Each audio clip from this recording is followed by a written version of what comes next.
Good morning, and thank you for the opportunity to talk today.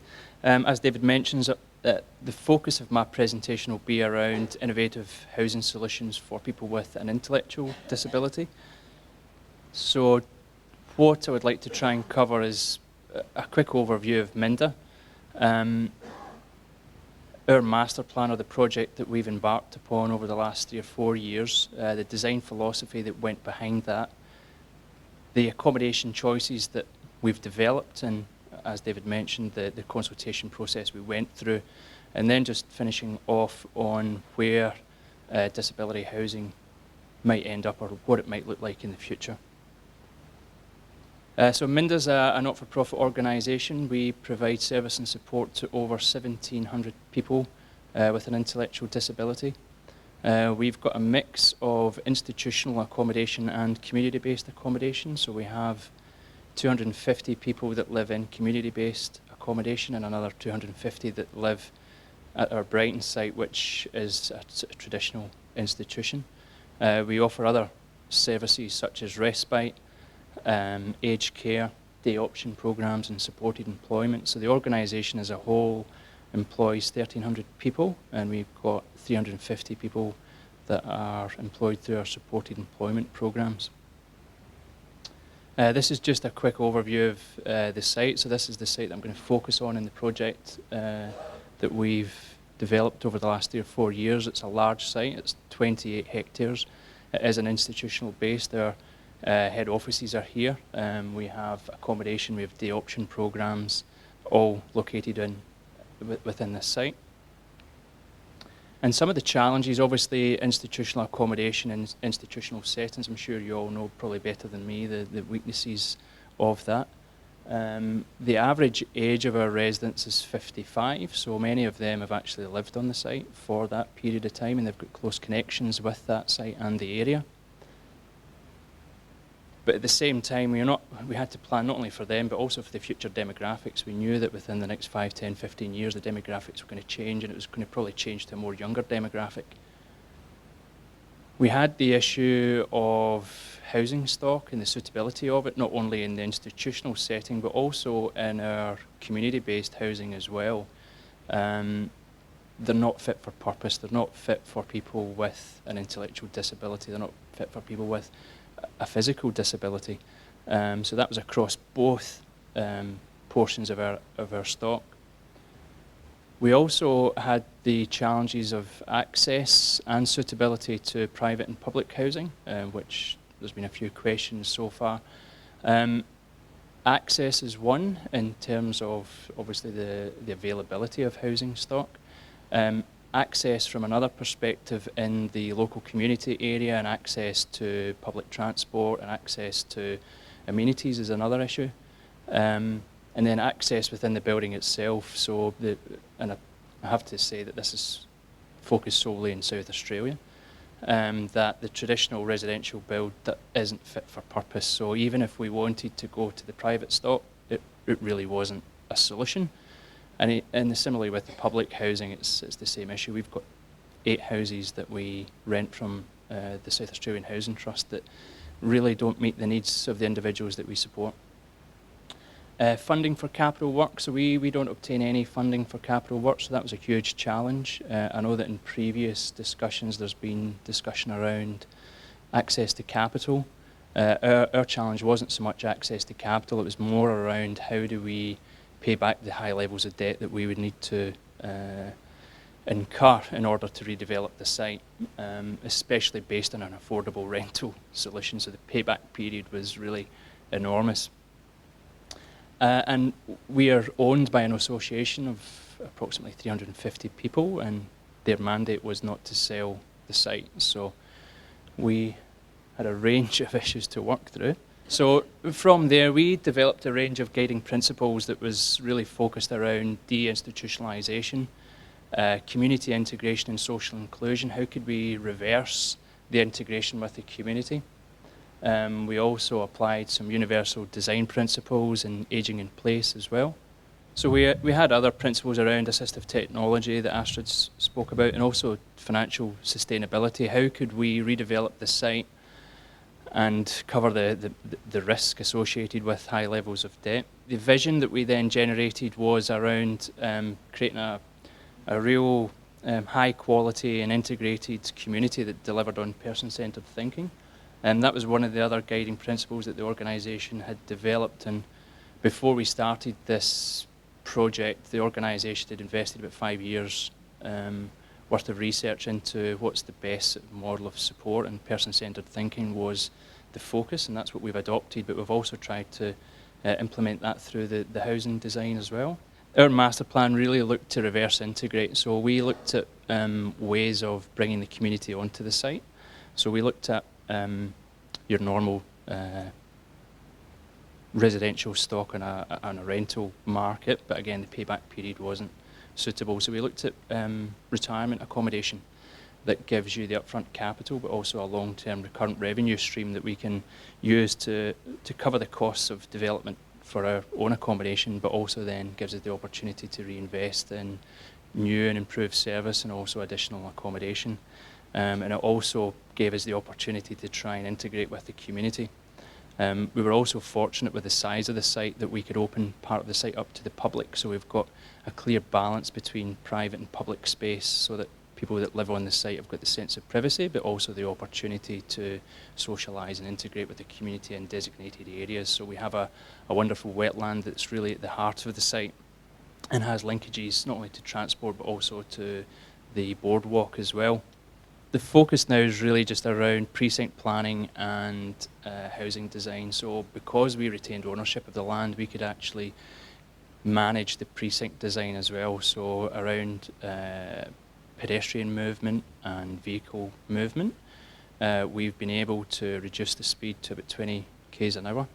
We've got pedestrian pathways that are set back from the road with landscape buffers with dedicated crossing points at every 30 metres that link up with an integrated pedestrian pathway through the site. Andrew spoke about wayfinding, and that's been a key focus not only around the site but also in the buildings as well. So using public art and interpretive artwork to enable people to navigate their way around the site. And also improved street lighting and CCTV in the street as well, just to give our staff and also the residents a bit more safety. And everything is really underpinned with safety for this group. They are so vulnerable. It was important that that was the key focus. So we developed 3 different housing solutions. So we came up with a 3 and a 4 bedroom house. And that was the starting point because it's something that everyone in South Australia can relate to. Medium and high density accommodation is still in its infancy. So we developed 3 and 4 bedroom housing designs that really focused around the orientation, north and south, living areas facing north to tap into the natural light, bedrooms to the south with 2 shared bathrooms between the 4 bedrooms that are DDA compliant, 3-way access so that we can design for ageing in place in the future, that we've stiffened the ceilings so that lifting devices can be installed in the future to enable people to be moved from their bedroom to the bathroom whilst retaining their dignity. We also developed what we call an exceptional needs house, which is for people with really exceptional needs behaviour support requirements. And within this model, it was really around a secure environment. Some of the people that live in there are Section 32. And in this model, we had within each house 4 sort of independent living units or bed sits arrangements where they had their own private bathroom, bedroom and bed sit, as well as a secure courtyard, with common space in the middle as well so that staff can then support them through cooking, cleaning, etc. And I guess that's the basic fundamental of the project as well, as with the institutional environment. Those basic life skills, a lot of the individuals, in fact most of them, haven't had the opportunity to learn around cooking, cleaning, those really basic needs. So we've provided all those facilities within the dwellings to help build those skills. And then the third option is apartment accommodation, so 1 and 2 bedroom units. Yep, that one there. We knew that in the future, apartment accommodation is going to be the thing in South Australia. But it also provides greater level of independence. So we've provided 1 and 2 bedroom units in here, but with a concierge support system to enable staff to support people in their daily life plans. So we've got lifts, we've got jumbo buttons in the lifts, we've got camera, we've got talk back in the lift in case anyone gets stuck. But in terms of wayfinding, each of the levels have a designated colour that's then connected with the lift so that people can actually find their way to their own level and apartment. Some of the generic design features across all the properties was really first and foremost to provide a range of accommodation for our residents. So going from the 1 and 2 bedroom units to the 3 and 4 bedroom house to the exceptional needs house. They're all 6-star energy rating. They're all DDA compliant. So all the bathrooms are DDA compliant. They all face north-south. Not only for natural light, but also for the passive ventilation as well, the benefits of that. We've got large windows and doors to really maximise the use of the natural light.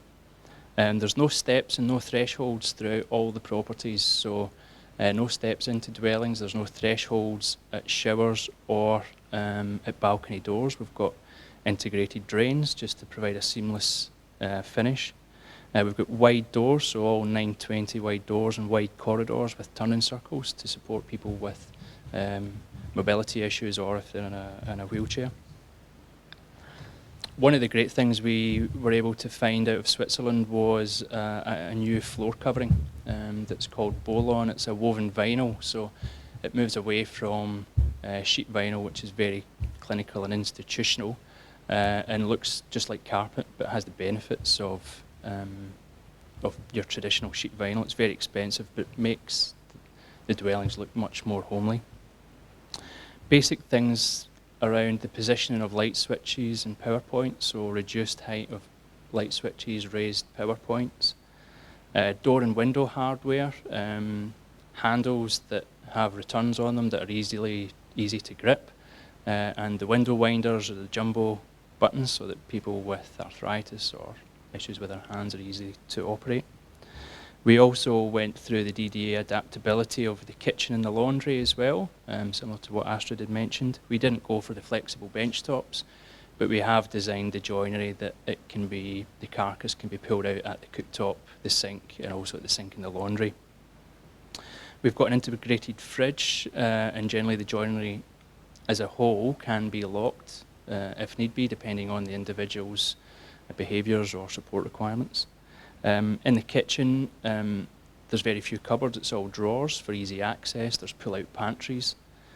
And we've also got isolation points for power in the kitchen that can isolate all the main appliances, and similarly in the bathroom with water.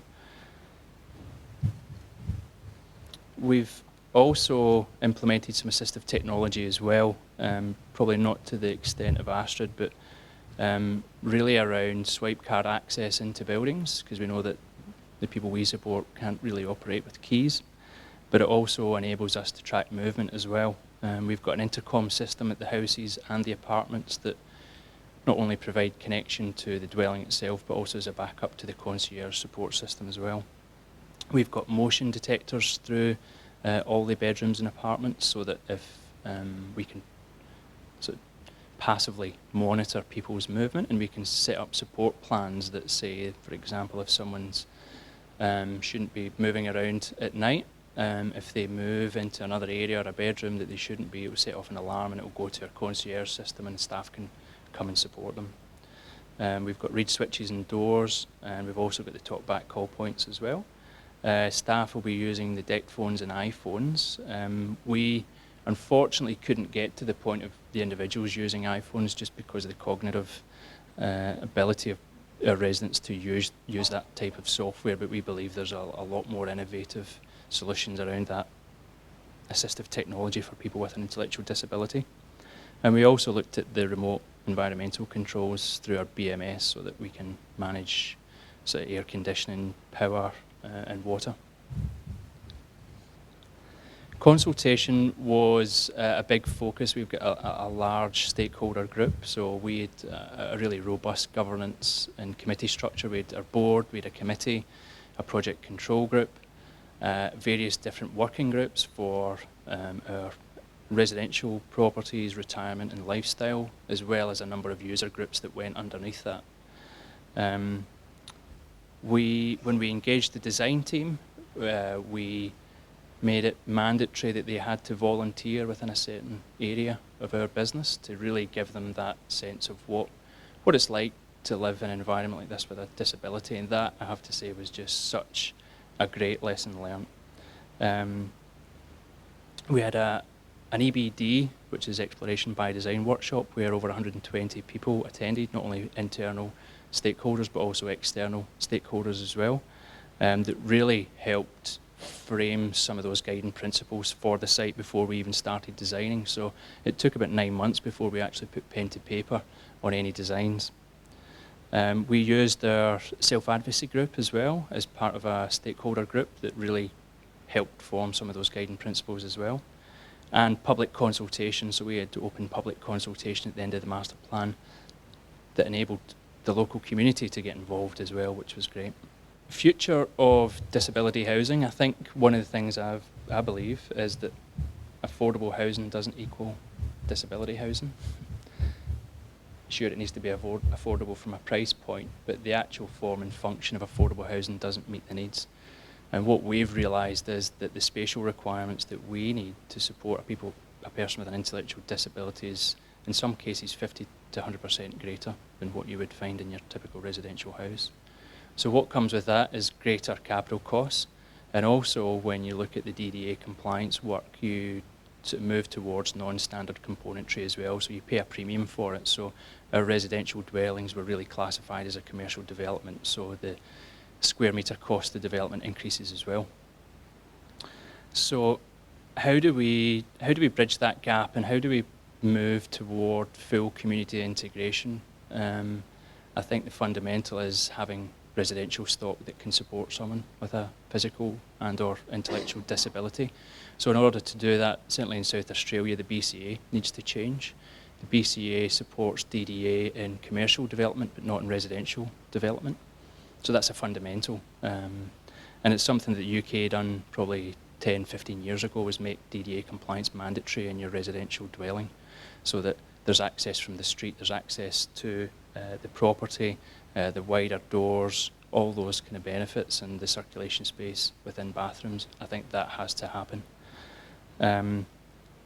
So changes to the BCA Australian standards, but also thinking around policy change in the planning environment, so that if we have the common ground model's just fantastic for affordable housing, I think the same needs to be developed for people with an intellectual disability, so that if people are developing a subdivision or an apartment building, that a certain percentage of that building stock has to be fit for purpose and it has to comply with the DDA requirements, and then that way we're spreading the suitability of accommodation through the community.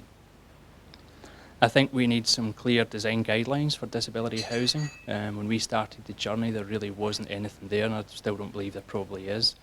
There are some Australian standards around adaptability, but really disability, and certainly intellectual disability, there's nothing there. So I think there's an opportunity for the sector as a whole to come together and really develop a set of guidelines that can support new developers and new organisations when they look to develop disability-friendly accommodation.